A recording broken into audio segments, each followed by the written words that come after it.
Some of the best horror movies out there are based on actual true stories that include hauntings, rampaging madmen, and strange creatures to name a few.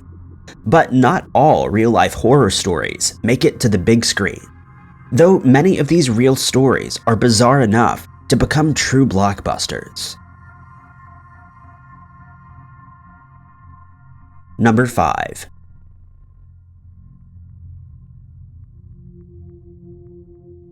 Pauline Degen grew up in Canada, and from an early age, she and her brother knew that there was something strange about their family.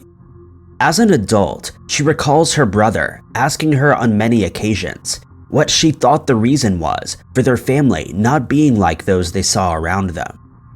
When she was 5 years old, her parents, Warren and Ruth, separated due to her father's alcoholic and often violent nature. 2 years later, Ruth took the two kids on a vacation to Winnipeg, more than 1,000 miles from their house in Vancouver. But upon arriving, she revealed that they would not be going back. When asked for a reason for their sudden departure, their mother simply told them that she couldn't explain it to them, but that she would when they were older. 4 years later, the same thing would happen again. On this occasion, they moved to New Brunswick, again without explanation. Pauline knew that something was going on, but had no idea what the true story really was. She would describe constantly feeling anxious with a sense that something dire and unspoken was happening around her. By the time she turned 11, she had attended 6 different schools and had lost contact with her father. But a different father figure had entered their lives in the form of Stan Sears, a church minister who had counseled Ruth during the days when she was still married to Warren, and Pauline found it strange that Stan's family and hers had moved to the same areas at the same time twice. By 1988, Pauline was 23 and a university graduate. She was working for a local newspaper in St. John when she received an unexpected call from her mother, in which she said that it was time to explain all the strange behavior that she had witnessed as a child. They met at a motel halfway between their home cities, and bizarrely, her mother slipped an empty envelope into her hands with a note that read, "Don't say anything, take your jewelry off, put it in the envelope, I'll explain, just don't talk." It's then that she would learn that her father had been involved in organized crime while she was growing up, and she had inadvertently been on the run from the mafia her entire life. Her mother asked her to remove her jewelry as it may have been bugged. Stan had counseled a mafia kingpin who had decided to leave the crime world, but when the mob found out he had broken their code of silence, they went after him and Stan since he knew too much. They then came after Ruth, causing her to flee with her children on both occasions. She would ultimately learn that many of the people that she got to know throughout her life, such as her father and her aunt, had disappeared and been replaced by doubles, sometimes by the mafia, and sometimes by people who had been tasked with protecting her.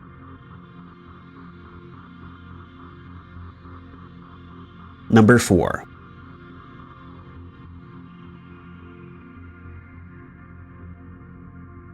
In October of 1593, Gil Perez was guarding the palace of the 7th Governor General, Gómez das Mariñas, who had lost his life to Chinese pirates the previous day. These were tense times, as a successor had not been named, and several hopefuls were vying for the coveted title of Governor General in Manila, located in the Philippines. At one point, Perez started to feel dizzy and inexplicably tired. He leaned against the palace wall and drifted off for a few moments before opening his eyes again. But to his surprise, he was no longer in front of the palace, but found himself in a place that he didn't recognize. Horrified, he asked a passerby where he was and learned that it was the Plaza Mayor. Due to his strange uniform, he was taken to the authorities by Spanish guards, who transported him to Louis de Velasco's palace. Here, he was interrogated about how he had gotten there overnight, and he explained the strange story as best he could, including Das Mariñas' demise. But when religious officials got involved, he was handed over to the Spanish Inquisition, taken to Santo Domingo, and thrown into jail for being a deserter and a devil worshiper.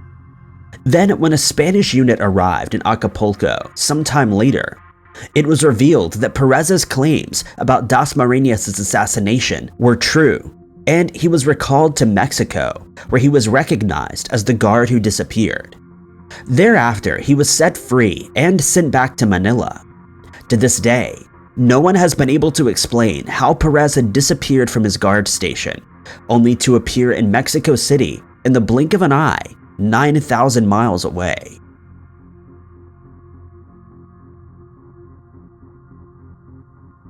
Number 3.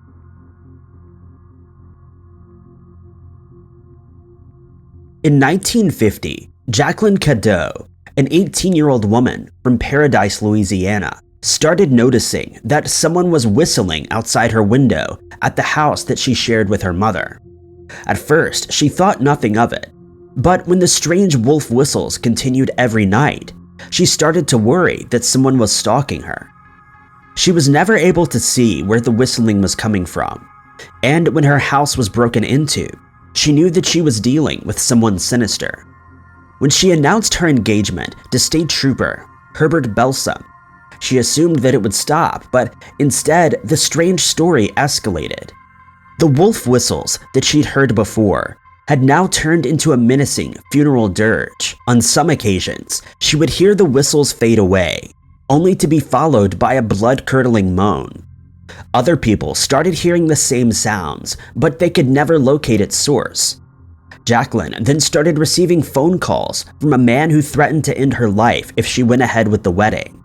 And on one occasion, she fainted when she, her mother, her aunt, and a New Orleans reporter all heard the whistles while she was at work. The grounds were immediately searched, but nothing was found. Investigations by the state police and sheriff's office also proved to be fruitless, leaving Jacqueline a nervous wreck. She decided to stay with Belsom's parents for a while to get some rest, but once there, the phone rang again with the same voice stating, "Tell Jackie I know she's at Herbert's house." On the 1st of October, she and Belsom got married without incident, and from that day on, the Phantom Whistler was never heard from again.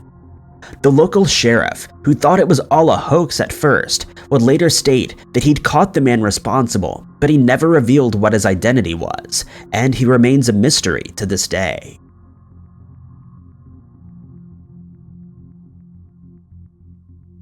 Number 2.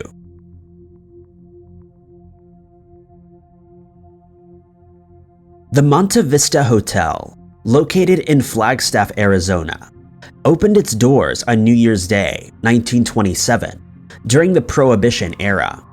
Some of the notable guests who had stayed there included John Wayne, Bob Hope, Bing Crosby, Michael J. Fox, and Harry Truman. Though it's undergone extensive restoration over the years, it still serves as the setting for many strange stories, recounted not only by guests, but also the staff who worked there.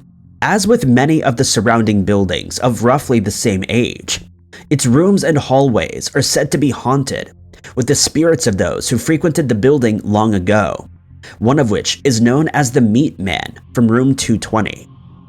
He was a long-term boarder at the hotel, who was in the strange habit of hanging raw meat from the room's chandelier to dry. He passed away in the room of natural causes in the 1980s, but is said to still be present. Not long after, a maintenance worker was carrying out some repairs and left the room open after switching off the light and locking the door. When he returned a few minutes later, he found the room unlocked with the light burning, the TV blaring at full volume, and the bed linens ripped and strewn across the room. The TV still changes channels on its own, and guests have experienced feeling cold hands touching them while they're asleep. In room 305, the most active in the hotel, a woman is often seen sitting in a rocking chair by the window. Guests and staff have reported seeing the chair move by itself and hearing knocking coming from inside the closet. This room was also occupied by a long-term renter, a woman who would sit by the windows for hours at a time, staring out the window. Other guests have reported hearing a knock at their room door, followed by a muffled voice announcing room service, only to find that there's no one there when the door is opened. Other guests, including John Wayne, claim to have seen a bellboy standing in front of room 210, and housekeepers have seen the same figure walking through the halls. Other strange stories include maintenance and laundry staff hearing the cries of a baby in the hotel's basement, causing them to flee in terror, a dancing couple laughing, and dancing in the cocktail lounge, and a man saying good morning, accompanied by bar stools and drinks moving on their own in the lounge.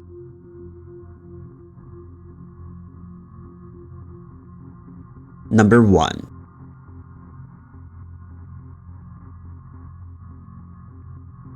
In December of 2011, Peter Skillberg, a 44-year-old Swedish man, was deep in debt. His girlfriend had just left him, and he was suffering from depression. 2 months prior, a court judgment had been made against him for debts totaling $207,000. He also had no family to turn to, as he had lost contact with them over 20 years before. On the 19th of December, he was driving in northern Sweden when he decided to venture off the main road onto forest tracks when his car became stuck in a snowdrift. He soon realized that his car wouldn't budge, and with the snow as deep as it was, he wasn't going anywhere anytime soon.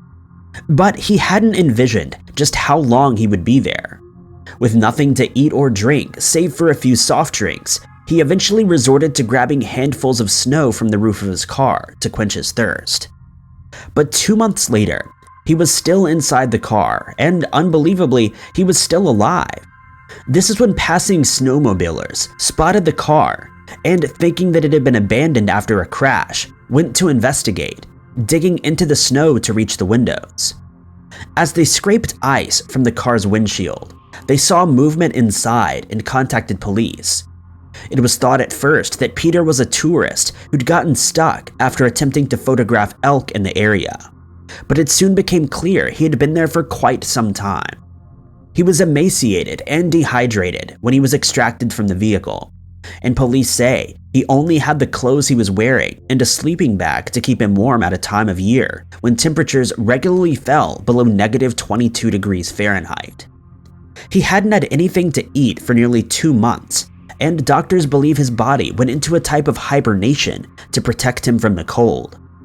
The car had long run out of fuel as he kept the heater running to provide some heat, and when he was finally discovered, he was unable to move and barely able to speak. He was taken to the university hospital where he made a full recovery. Thank you guys so much for watching. If you liked this video, be sure to hit that like button. Also, don't forget to subscribe and click that notification bell to keep up to date with all of our future uploads. But I've been Ty Knotts, and I'll catch you guys in the next video.